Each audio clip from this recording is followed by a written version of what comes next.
শীত আসলেই অপেক্ষায় থাকি কখন বেগুন বড়ি মাছ দিয়ে এই তরকারিটা রান্না করে খাবো। হ্যালো বন্ধুরা, আসসালামু আলাইকুম। কেমন আছেন সবাই? আশা করি ভালো আছেন। নতুন আরো একটা ভিডিওতে সবাইকে স্বাগতম। প্রথমেই 4 পিস মাছ নিয়ে নিয়েছি আমি এখানে।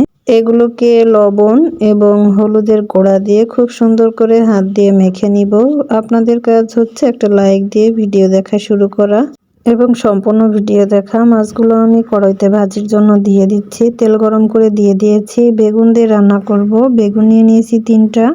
আর বেগুনের মুখগুলো কেটে তারপর সুন্দর সাইজ করে কেটে নিয়ে পানিতে এখন ভিজিয়ে রাখবো। বেগুনগুলো রান্না করার সবসময় আগে একটু কেটে পানিতে ভিজিয়ে রাখতে হয়।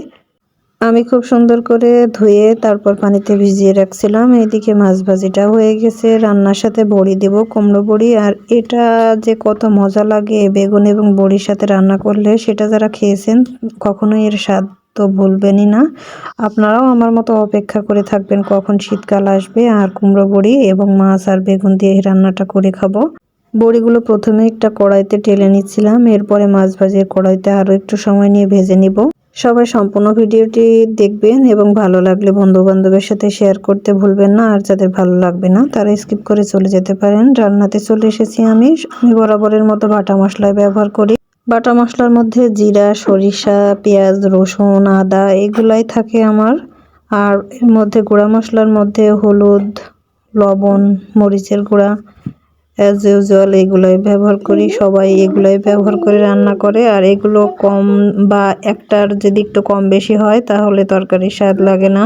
মশলা খুব সুন্দর করে একটু পানি দিয়ে কষিয়ে নিচ্ছিলাম। তেলটা উপরে উঠে এসেছে, তখন আমি বড়িগুলো দিয়ে আবারও নেড়ে চেড়ে খুব সুন্দর করে মিশিয়ে আরও কিছুক্ষণ কষিয়ে নিলাম বড়িটা।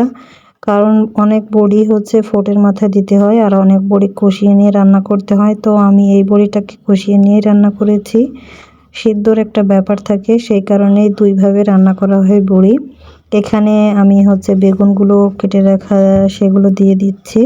আর দিয়ে খুব সুন্দর করে নেড়ে চেড়ে এখন একটু ঢেকে রাখবো।